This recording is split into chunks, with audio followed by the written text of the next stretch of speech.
Good morning students.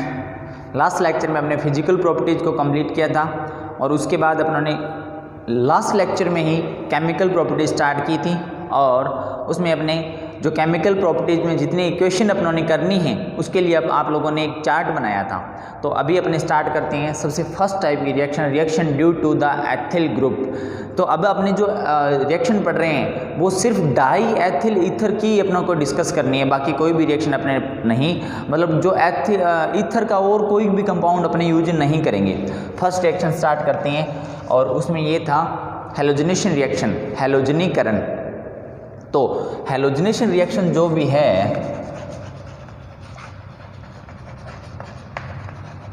हैलोजनीकरण बोलते हैं उसको। तो इस रिएक्शन को अपने क्या है कि टू टाइप्स में स्टडी करेंगे। इसका जो फर्स्ट पोर्शन है वो है हैलोजनेशन इन डार्क, मतलब ये रिएक्शन है अंधेरे में। किसमें? अंधेरे में हैलोजनीकरण जो है वो किस प्रकार होता है। तो देखो अपने पास है CH3 CH2O CH2CH3 die ethyl ether. जब इसकी रिएक्शन कराते हैं अपने Cl2 या Br2 के साथ, या तो Cl2 के साथ कराओ या Br2 के साथ कराओ, तो ये जो रिएक्शन है वो टू स्टेप में होती है। यहाँ से -HCl हो जाता है और जो -HCl कहाँ से होगा, जैसे अपने HCl के Cl2 के साथ रिएक्शन कराते हैं तो एक तो Cl यहाँ से निकल जाएगा और ऑक्सीजन एटम जो है उसके साइड के जो दो कार्बन हैं उन दोनों में से एक में से हाइड्रोजन को हटा देना है। तो एक हाइड्रोजन यहाँ से हट गया, एक यहाँ से Cl हट गया और जहाँ से हाइड्रोजन हटेगा वहाँ पर अपनों ने क्या करना है कि Cl को जोड़ देना है। तो देखो कैसे, CH3 CH2O CH3 और जहाँ से हाइड्रोजन को रिमूव किया है, हटाया है, वहाँ पर कौन बॉन्ड फॉर्मेशन कर लेगा? Cl। ठीक है। उसके बाद नेक्स्ट स्टेप में फिर क्या होता है कि Cl2 फिर से रिएक्शन करता है और फिर -HCl फिर से हो जाता है। अब यहाँ से तो H रिमूव कर दिया, हटा दिया, तो जो अब दूसरा जो H है वो कहाँ से हटेगा? यहाँ से, और यहाँ पर क्या लग जाएगा? Cl CH3 CHO CH और CH3 दोनों जगह क्या लग गया? Cl और Cl। तो अपना इस टाइप का प्रोडक्ट बनता है। अब देखो, अब इसका नेम जो है वो क्या है? इसका नेम होता है alpha dash di ethyl ether. Alpha dash die ethyl ether. Alpha क्यों बोला जाता है? क्योंकि जो मैंने आपको बताया था कोई भी जो फंक्शनल ग्रुप होता है वो जिस कार्बन से बॉन्डेड होगा वो अल्फा होगा। ये भी अल्फा है, ये भी अल्फा है, तो एक को अपने अल्फा बोल सकते हैं, दूसरे को अल्फा डैश या अल्फा डाई एथिल ईथर भी आप बोल सकते हो। ठीक है। ये तो थी इन डार्क, अंधेरे में। अगर मैं यही reaction in the presence of sunlight में कराता हूँ, मतलब जो हैलोजनेशन रिएक्शन है वो इन सनलाइट, किस में कराते हैं? सनलाइट, मतलब सूर्य के प्रकाश में। तो इसमें क्या होता है कि एक अलग टाइप का प्रोडक्ट बनता है। तो यहाँ पर एक हमेशा ही याद रखना आप लोग कि जो भी हैलोजनेशन या जो हैलोजनेशन में अपने क्लोरीनेशन या ब्रोमिनेशन टू टाइप की रिएक्शन ही डिस्कस करते हैं।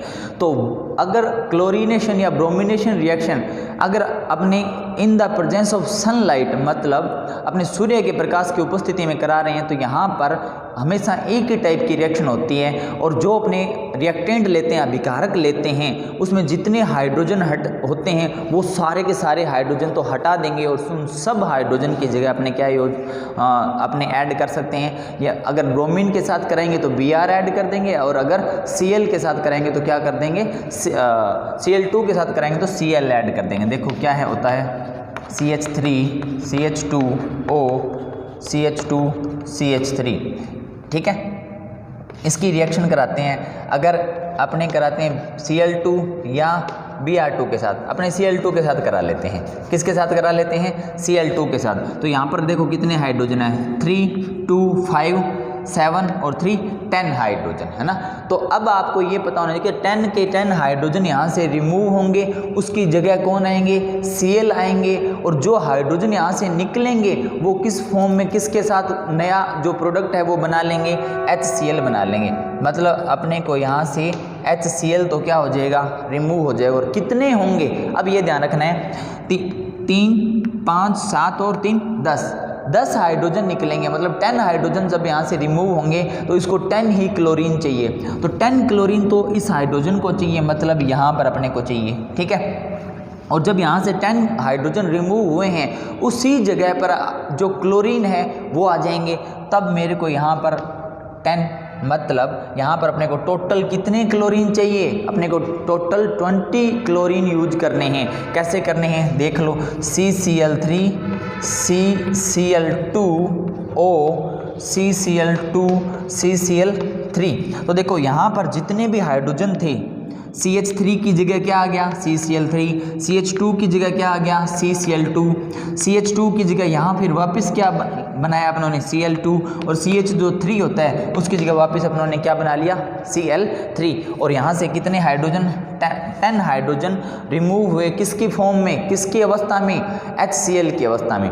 तो अगर मैं यही रिएक्शन कराता हूँ, हेलोजनेशन रिएक्शन जो है वो कराता हूँ अंधेरे में या डार्क प्लेस पर, तब तो अपने को इस टाइप के प्रोडक्ट मिलता है। और अगर मैं यही रिएक्शन कराता हूँ in the presence of sunlight, सूर्य के प्रकाश की उपस्थिति में, तब अपने को इस टाइप का प्रोडक्ट मिलता है। और इसका नेम होता है पर chloro diethyl ether, diethyl ether. इसका नेम क्या होता है, पर क्लोरो डाईएथिल ईथर इसका नेम होता है। तो फर्स्ट रिएक्शन में अपनों ने सिर्फ एक ही टाइप की रिएक्शन थी, वो होगी यहाँ पर अपने कंप्लीट। सेकंड रिएक्शन देखते हैं अपने। अब अपने सेकंड टाइप की रिएक्शन डिस्कस करते हैं। और सेकंड टाइप की जो रिएक्शन थी वो थी reaction due to the presence of lone pair in oxygen atom.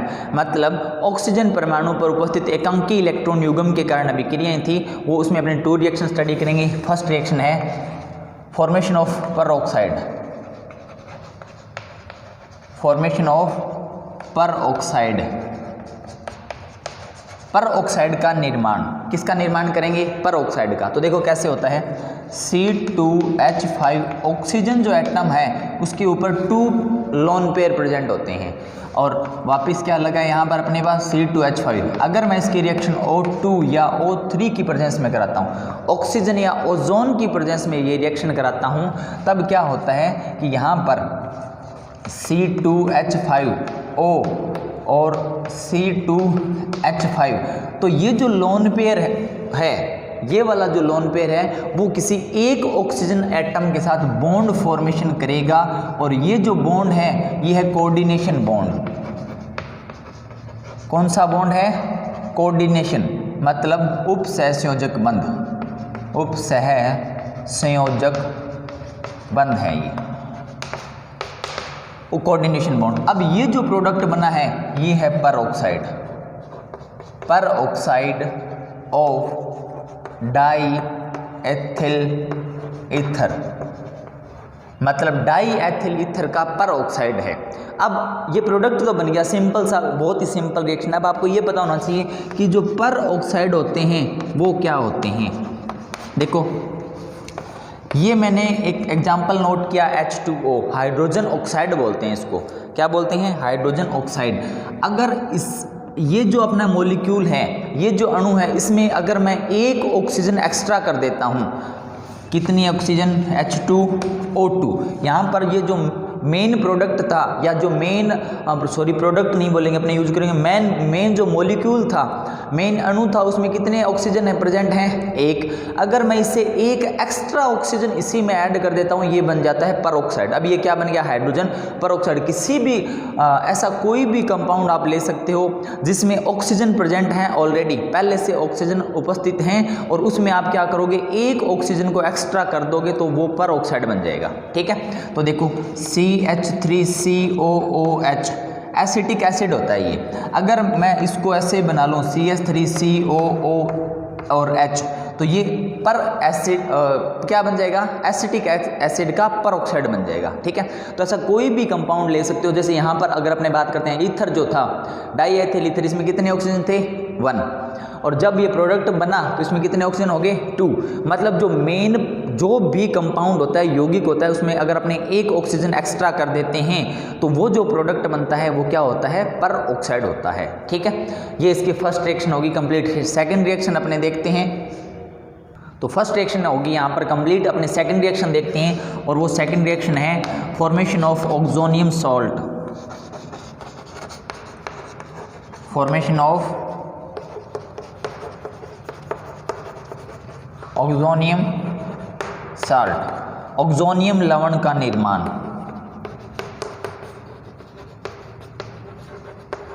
इसमें अपने रिएक्शन कराएंगे जब डाई एथिल ईथर जो है C2H5O C2H5, इसकी रिएक्शन कराते हैं जब अपने H2SO4 के साथ।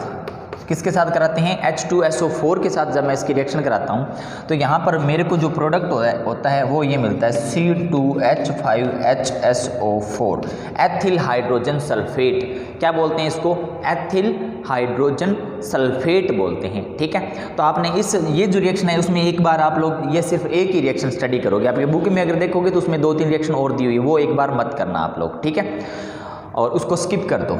और आपने क्या देखना है कि डाई एथिल ईथर जो है H2SO4 के साथ रिएक्ट करेगा तो एथिल हाइड्रोजन सल्फेट का फॉर्मेशन करेगा। अब इसी के अंदर एक रिएक्शन और है, और वो जो रिएक्शन है वो रिएक्शन है रिएक्शन विद HCl। किसके साथ, रिएक्शन विद HCl। अब यहाँ पर आपको ये समझ आएगा कि जो ऑक्सोनियम सॉल्ट होता है वो क्या होता है। पहले ये देखो, उसके बाद ये करेंगे। ठीक है, तो C2H5O C2H5। अब आपको ये पता होना चाहिए कि भाई ये जो है वो ईथर की सेकंड टाइप की रिएक्शन चल रही है। कौन सी टाइप की, सेकंड टाइप की, जिसमें क्या है कि जो ईथर में जो ऑक्सीजन एटम है उसके ऊपर जो लोन पेयर है या एकांकी इलेक्ट्रॉन युग्म जिसको बोलते हैं, वही रिएक्शन कर रही है। ठीक है, तो अगर मैं ईथर की डाई एथिल ईथर की रिएक्शन कराता हूँ HCl के साथ तो मुझे इस टाइप का प्रोडक्ट मिलता है C2H5O C2H5Cl नेगेटिव, और यहाँ पर क्या बनेगा, यहाँ पर H और ऑक्सीजन के ऊपर आ जाएगा पॉजिटिव। तो जब इस टाइप से पॉजिटिव और किसी भी कोई भी एक जो अपना प्रोडक्ट होता है उसमें पॉजिटिव और नेगेटिव 2 टाइप के अगर चार्ज उपस्थित होते हैं, मतलब पॉजिटिव और नेगेटिव अगर आवेश उपस्थित होते हैं, तो इससे बोलते हैं, अब ये जो बना है इसे बोलते हैं ऑक्सोनियम लवण। क्या बोलते हैं, ऑक्सोनियम लवण बोलते हैं। तो आपने सिर्फ यहाँ ये ध्यान रखना है कि जब डाई एथिल ईथर की रिएक्शन अपने किसके साथ कराते हैं, HCl के साथ कराते हैं, तो अपने को इस टाइप का प्रोडक्ट मिलता है, और ये क्या बनता है, ये होता है ऑक्सोनियम लवण होता है। ठीक है, और यहाँ पर क्या है, Cl के ऊपर कौन सा चार्ज आ जाता है, नेगेटिव, और ऑक्सीजन के ऊपर कौन सा चार्ज आ जाता है, पॉजिटिव। अगर ये जो है वो कोऑर्डिनेशन बॉन्ड बना लेता है तो ये पॉजिटिव चार्ज यहाँ से रिमूव हो जाता है, हट जाता है। तो ये अब जो अपना प्रोडक्ट बना हुआ है ये है ऑक्सोनियम सॉल्ट। ठीक है, अपने 2 टाइप की रिएक्शन होगी कंप्लीट। उसके बाद अपने देखते हैं थर्ड टाइप की रिएक्शन, और वो जो रिएक्शन है उसमें क्या होगा कि reaction is bond break with C&O, मतलब जो कार्बन और ऑक्सीजन के बीच में जो बंध है वो ब्रेक कैसे होता है, वो टूटता कैसे है, उसमें किस टाइप के अपने 5 टाइप की रिएक्शन, अगर आपने चार्ट देखा है, पढ़ा है लास्ट लेक्चर में, तो 5 टाइप की रिएक्शन डिस्कस करेंगे। और वो कौन कौन सी है देखें, अपने करते हैं स्टार्ट अभी। सबसे फर्स्ट रिएक्शन, ये जो रिएक्शन है बहुत इजी है क्योंकि अभी तक आप लोगों ने बहुत अधिक रिएक्शन डिस्कस कर ली हैं, और मैं बता देता हूँ ये आज शायद ये कंप्लीट हो जाएगा चैप्टर। उसके बाद अपने नेक्स्ट चैप्टर स्टार्ट करेंगे, 12th chapter aldehyde ketone and carboxylic acid. वो जो है वो थोड़ा फास्ट चलेगा। वो फास्ट इसलिए चलेगा क्योंकि अपने जो बेस चैप्टर हैं 10th और 11th अपनों ने क्या कर लिया है, कंप्लीट कर लिया है। तो उसकी बहुत सी रिएक्शन जो 12th चैप्टर में आएंगी उनको मैं इतना ज़्यादा डीपली या डिटेल में नहीं बताऊंगा। ठीक है, तो अपने स्टार्ट करते हैं थर्ड टाइप की रिएक्शन। और थर्ड टाइप की रिएक्शन है कौन सी, C और O के बीच में जो बॉन्ड है उसके ब्रेक होने से। पहले अपने नोट कर लेते हैं कौन कौन सी रिएक्शन विद HX। और सेकंड जो रिएक्शन है वो करेंगे हाइड्रोलाइसिस, जल अपघटन बोलते हैं। क्या बोलते हैं, जल अपघटन। थर्ड रिएक्शन अपने करेंगे रिडक्शन, अप चेन बोलते हैं इसे। फोर्थ रिएक्शन अपने करेंगे रिएक्शन विद RCOCl, और फिफ्थ रिएक्शन जो है वो करेंगे RC double bond OC double bond O और R, और ये क्या होता है, ये होता है एनहाइड्राइड। कौन सा कंपाउंड है ये, एनहाइड्राइड। तो अपने स्टार्ट करते हैं reaction with HX। First reaction देखो कि जब डाई एथिल ईथर जो है C2H5O C2H5, इसकी रिएक्शन मैं कराता हूँ HX के साथ। यहाँ पर अपने को 2 टाइप के प्रोडक्ट मिलते हैं। ये क्या बना है, C2H5OH, C2H5O और H। एक तो मिलता है एथिल एल्कोहल, और दूसरा जो बचा हुआ क्या है यहाँ पर, C2H5 और क्या X, C2H5 और X। तो कोई भी हेलो एथेन बनता है। तो सिंपल सी, बहुत ही सिंपल रिएक्शन है, इससे सिंपल रिएक्शन हो ही नहीं सकती। ठीक है। सेकंड रिएक्शन देखते हैं अपने, हाइड्रोलाइसिस। तो जब C2H5O C2H5 इसका हाइड्रोलाइसिस कराते हैं इन द प्रेजेंस ऑफ H2SO4, किसकी उपस्थिति में होता है, H2SO4 की प्रेजेंस में जब हाइड्रोलाइसिस कराते हैं। हाइड्रोलाइसिस का मतलब क्या था, हाइड्रोलाइसिस का मतलब जल अपघटन, मतलब इसके अंदर जो वाटर मॉलिक्यूल है वो रिएक्शन करेगा। तो इसको मैं ऐसे नोट कर लूँ HOH। तो यहाँ से क्या होगा, ये वाला प्रोडक्ट बनेगा। ये क्या है, C2H5OH, इधर बचा हुआ क्या है, C2H5 और OH, मतलब मेरे को यहाँ पर 2C2H5OH, ये क्या है, एथाइल अल्कोहल की फॉर्मेशन हो जाती है। ठीक है। अपना जो प्रोडक्ट है वो कौन सा बनता है, एथाइल अल्कोहल। ओके। उसके बाद देखते हैं अपनी रिडक्शन। रिडक्शन होता है अप चेन। तो इसमें क्या होता है, देखो अप चेन में हाइड्रोजन को ऐड करना है आपने, ये ध्यान रखना है। किसको ऐड करोगे आप, हाइड्रोजन को। तो C2H5O C2H5, ठीक है। यहाँ पर 2 हाइड्रोजन ऐड होते हैं। अगर मैं जो इसका कैटलिस्ट लेता हूँ, कौन सा, लिक्विड अमोनिया, द्रव अमोनिया और सोडियम, क्या लेता हूँ मैं अगर कैटलिस्ट, लिक्विड अमोनिया, और अगर क्या लेता हूँ मैं, सोडियम लेता हूँ, तो यहाँ पर अपने को कितने हाइड्रोजन ऐड करने हैं, 2 हाइड्रोजन। तो इसको आप ऐसे नोट कर लो, या तो H और H, इसको आप ऐसे लिख सकते हो। तो ये अपना ये वाला प्रोडक्ट बनेगा, ये क्या, C2H6 मतलब एथेन, और दूसरा प्रोडक्ट क्या है, C2H5OH।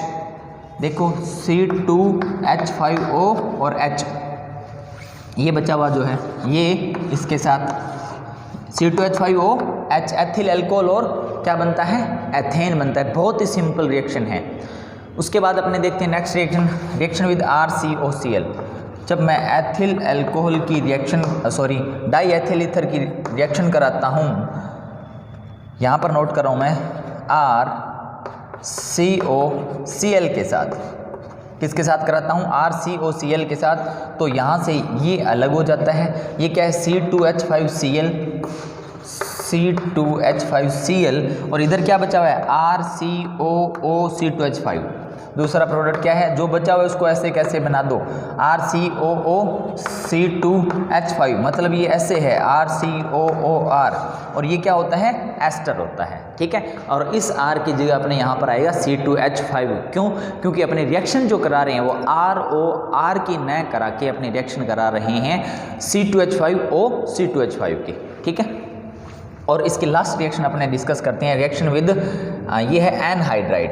तो ये रिएक्शन देखो, C2H5O C2H5 की रिएक्शन कराता हूँ मैं RC double bond O C double bond O और R के साथ। ठीक है। तो अब यहाँ पर क्या बनता है, देखो अपना जो प्रोडक्ट होगा वो ये बनता है, ये क्या है, RCOOC2H5। ठीक है। इधर क्या बचा हुआ है, RCOOC2H5, मतलब यहाँ पर ये जो अपने ने ये ऐसे इसको ब्रैकेट में बंद किया है वो, और ये जो बाहर जो भी कंपाउंड है दोनों सेम है, और वो हैं क्या, 2 मॉलिक्यूल्स की फॉर्मेशन होती है अपने को RCOOC2 H5। ठीक है, तो यहाँ पर ये देखो, ये वाला और ये वाला प्रोडक्ट क्या है, सेम बनता है। ये RCOCl के साथ रिएक्शन है, ये है RCO और CO और R के साथ, एनहाइड्राइड के साथ। तो अपनी थर्ड टाइप की रिएक्शन भी यहाँ पर होती है कंप्लीट। उसके बाद अपने डिस्कस करते हैं फोर्थ टाइप की रिएक्शन। और जो फोर्थ टाइप की रिएक्शन थी उसमें अपने सिर्फ 3 रिएक्शन डिस्कस करनी है। सिंपल ईजी सी रिएक्शन है। देखो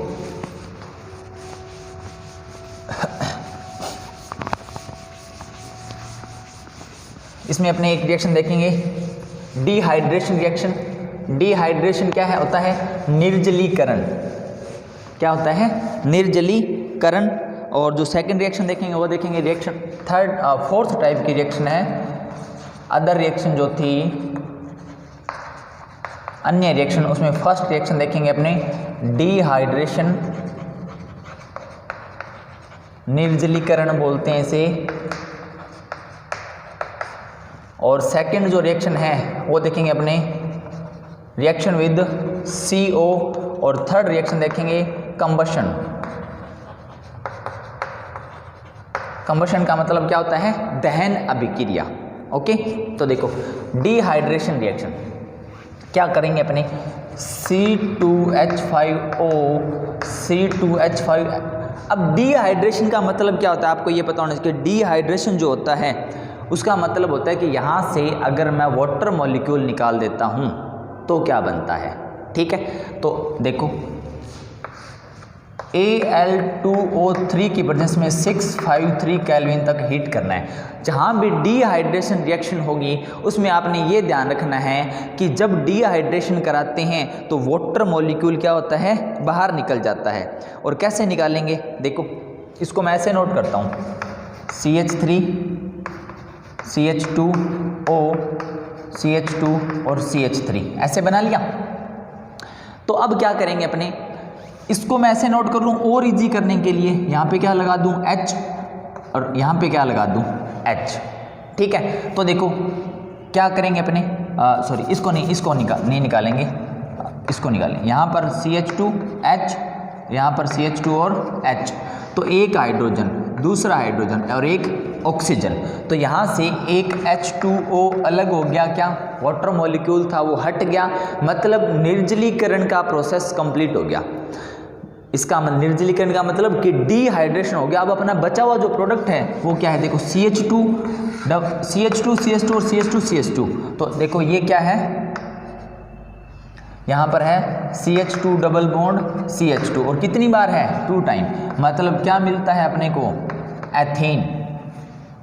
तो जब अपने डिहाइड्रेशन कराते हैं डाई एथिल ईथर का तो H2O हट जाता है, H2O। इधर क्या बचा, CH2 इधर भी क्या बचा, CH2 और CH2। तो ये जो है CH2 ये अपने को किस फॉर्म में मिलते हैं, एथेन की फॉर्म में। और कितने मोल्स मिलते हैं, 2 मोल्स। सेकेंड रिएक्शन कराते हैं, ये भी सिंपल सी रिएक्शन है। जब मैं C2H5 की रिएक्शन कराता हूँ CO के साथ इन the presence of BF3 boron trifluoride की प्रेजेंस में, इन द प्रेजेंस ऑफ BF3। तो देखो यहाँ पर क्या होता है, आपने इस अभिक्रिया में कुछ नहीं करना, बस थोड़ा सा क्या है जो CO है ना उसको डायरेक्ट आप सीधा इसके अंदर ऐड कर दो, जोड़ दो। ठीक है, और इसके लिए थोड़ा सा एक काम और करना आपको कि जब अपने किसी भी, ये कार्बन मोनोऑक्साइड गैस है, क्या है, कार्बन मोनोऑक्साइड गैस है। जब किसी कार्बन मोनो या ऑक्साइड गैस या जब अपने किसी गैस की रिएक्शन कराते हैं ना तो उसके लिए अपने को क्या चाहिए, थोड़ा प्रेशर चाहिए। तो इसमें आपको लगभग अप्रोक्सीमेट ये मानो 400 केल्विन टेम्परेचर और अप्रोक्सीमेट 400 एटमॉस्फेयर ही क्या चाहिए, प्रेशर चाहिए। तो रिएक्शन बहुत ईजी है, बस आपने ये ध्यान रखना है BF3 400 केल्विन और 400 एटमॉस्फेयर, मतलब लगभग 400 केल्विन और लगभग 400 वायुमंडलीय दाब अपने को लेना है। ठीक है, तो अपने क्या करेंगे, C2H5। अब यहाँ पर एक O पहले से है, एक C और O, इन दोनों को उठा के यहाँ पर ऐड कर दो, बाकी जो है उसको वैसा का वैसा लिख दो, C2H5। ठीक है, ये प्रोडक्ट बन गया। ये क्या है, RCOOR, मतलब एस्टर का कोई प्रोडक्ट है। इसका नेम पता होना चाहिए, इसका नेम है, पहले इसको लिखते हैं अपने एथाइल और ये है प्रोपियोनेट मतलब एथिल प्रोपेनोइट। क्योंकि जो एस्टर होता है उसका जो अपने सफिक्स लगाते हैं उसको ओएट लगाते हैं। क्या लगाते हैं? OAT, ओएटल बोलते हैं उसको। ठीक है, ये रिएक्शन होगी कंप्लीट। अब ये जो रिएक्शन है उसको आपने थोड़ा सा अलग से याद करना पड़ेगा। कंबशन का मतलब होता है कि जब अपने किसी भी कोई भी जो ऑर्गेनिक कंपाउंड है उसको in the presence of air, air कौन सी? In the presence of oxygen की प्रेजेंस में जब अपने उसको हीट करते हैं या इसको बर्न करते हैं, हीट नहीं बोलेंगे, बर्न बोलेंगे। बर्न का मतलब कि जब अपने किसी भी कार्बनिक यौगिक को ऑक्सीजन की उपस्थिति में जलाते हैं तो हमेशा चाहे एल्केन हो, चाहे एल्किल हैलाइड हो, चाहे कुछ भी हो, एल्डिहाइड कीटोन, कार्बोक्सिलिक अम्ल, कुछ भी यौगिक लें अपने, जब उसको ऑक्सीजन की उपस्थिति में जलाएंगे तो अपने को दो ही प्रकार के प्रोडक्ट मिलेंगे। एक तो होगा कार्बन मोनोऑक्साइड गैस और दूसरी होगी जल वाष्प, मतलब कार्बन मोनोऑक्साइड गैस, और जो वाटर है उसकी वेपर अपने को मिलेगी C2H5O C2। इसके जब अपने कंबशन करेंगे इन the presence of oxygen, heat करेंगे, इसको बर्न करेंगे, जलाएंगे, तो यहाँ पर मेरे को CO2 और H2O की फॉर्मेशन होगी। मतलब जो प्रोडक्ट होगा वो हमेशा ही क्या मिलेगा आपको? कार्बन मोनोऑक्साइड गैस और वाटर जो है वो किसकी फॉर्म में? वेपर की फॉर्म में। अब आपने ये ध्यान रखना है कि यहाँ पे 6 आएगा, यहाँ पे 4 आएगा, यहाँ पर 5 आएगा। अब ये रिएक्शन क्या होगी? कंप्लीट होगी। इसका मतलब ये है कि जब मैं 2 2 4 4 हाँ कंप्लीट हो गया, कि जब मैं किसी डाई एथिल ईथर जो कंपाउंड है उसको 6 मॉलिक्यूल ऑक्सीजन की प्रेजेंस में जब मैं इसको बर्न करता हूँ, जलाता हूँ, मतलब डाई एथिल ईथर को 6 अणु किसके? ऑक्सीजन के साथ जब मैं इसको जलाता हूँ तो मेरे को 4 अणु CO2 के और 5 जो अणु हैं वो किसके मिलते हैं? H2O के। मतलब 4 मॉलिक्यूल्स तो CO2 के और जो 5 मॉलिक्यूल्स है वो किसके? H2O के अपने प्रोडक्ट की फॉर्म में मिलते हैं। ये अपना टॉपिक चैप्टर हो गया कंप्लीट। नेक्स्ट लेक्चर में अपने नेक्स्ट चैप्टर स्टार्ट करेंगे। आज के लिए बस इतना ही। Thank you.